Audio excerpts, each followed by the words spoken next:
सोलापूर न्यूजमध्ये आपल्या सगळ्यांचं स्वागत।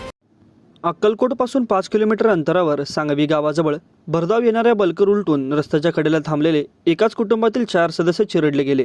या अपघातात एक महिला ठार झाली असून 3 जण गंभीर जखमी आहेत। अक्कलकोट वागदरी रस्त्यावर दुपारी 1:30 वाजण्याच्या सुमारास हा अपघात झाला।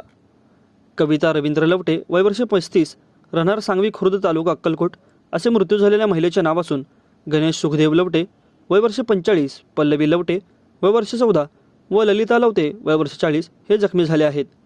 या अपघाताची फिर्याद रवींद्र सुखदेव लवटे यांनी दिली असून रात्री उशिरा अक्कलकोट उत्तर पोलीस ठाण्यामध्ये बल्कर चालकावर गुन्हा दाखल करण्यात आला आहे। कर्नाटकातून वागदरी मार्गे अक्कलकोटच्या दिशेने MH45 AF 7350 या क्रमांकाचा बल्कर येत होता। भरधाव आलेला हा बल्कर वेडी वाकडी वळणे घेत सांगवी खुर्दजवळ उलटला। हा अपघात इतका भीषण होता की बल्कर खाली अडकलेल्या महिलेचा मृतदेह काढण्यासाठी 4 क्रेन आणि 1 JCB लावूनही तब्बल 4 तासांचा कालावधी लागला। उर्वरित 3 जण गंभीर जखमी झाले असून एकाचा कमरेचा भाग, एकाचे दोन्ही पाय तर एकाचा हात तुटल्याचे प्रत्यक्षदर्शींनी सांगितले। अपघातस्थळी सहाय्यक पोलीस निरीक्षक निलेश बगाव, उपनिरीक्षक धनाजी खापरे यांनी जखमींना तात्काळ अक्कलकोट ग्रामीण रुग्णालयात दाखल केले। मृत कविता लवटे यांच्या पश्चात पती, 2 मुली व 1 मुलगा असा परिवार आहे।